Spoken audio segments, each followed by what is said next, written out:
Hi friends, welcome to Indhu's kitchen. இன்னைக்கு நம்மளோட கிச்சன்ல டேஸ்டான இட்லி பொடியும் கூடவே டேஸ்டான பொடி இட்லியும் எப்படி செய்யறதுன்னு பார்க்கலாம். இதை செய்யறதுக்கு ஃபர்ஸ்ட் ஒரு பேன்ல 1/2 டீஸ்பூன் நல்லெண்ணெய் சூடுபடுத்திக்கலாம்.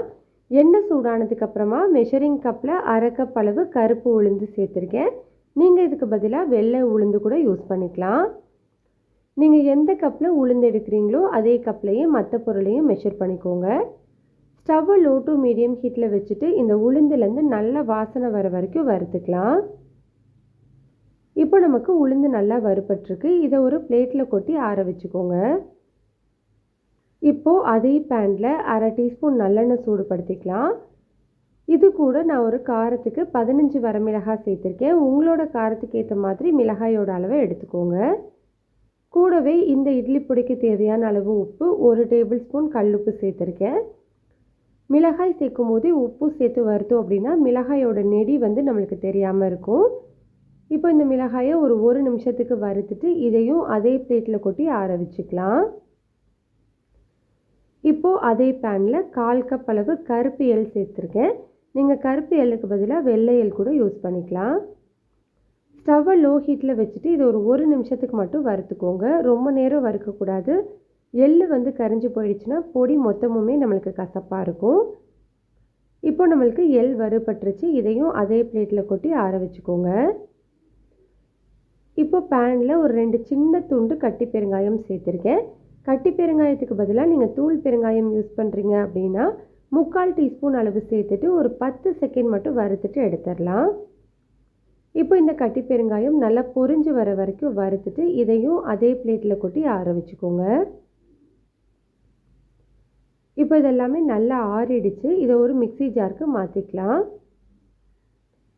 இப்போ இது கூட ஒரு கைப்பிடி அளவு காஞ்ச கருவேப்பிலை, நிழல்லே காய வச்ச கருவேப்பிலை சேர்த்துருக்கேன். இது உங்ககிட்ட இல்லை அப்படின்னா ஃப்ரெஷ்ஷான கருவேப்பிலையை பேனில் சேர்த்து நல்லா மொறுன்னு வர வரைக்கும் வறுத்துட்டு அதுக்கப்புறமா சேர்த்துக்கோங்க.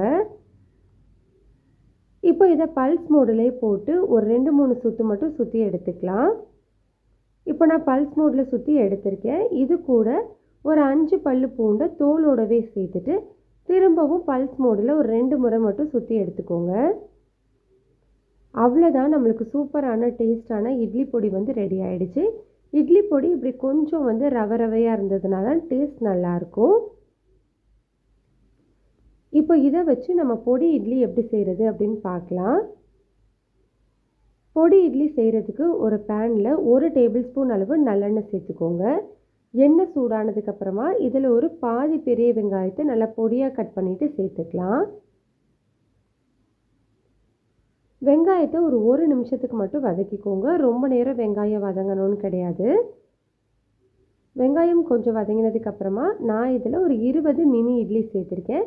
இட்லி நல்லா ஆறினதுக்கப்புறமா தான் நம்ம இதில் சேர்த்துக்கணும். நீங்கள் நார்மலான இட்லி யூஸ் பண்ணுறீங்க அப்படின்னா ஆறினதுக்கப்புறமா சின்ன சின்ன பீசஸாக கட் பண்ணிவிட்டு கூட சேர்த்துக்கலாம். இப்போ இது மேலே நம்ம ரெடி பண்ணி வச்சுருக்கிற இட்லி பொடியில் 3 டேபிள் ஸ்பூன் சேர்த்துருக்கேன். உங்களோட காரத்துக்கு ஏற்ற மாதிரி நீங்கள் பொடியோட அளவை எடுத்துக்கலாம்.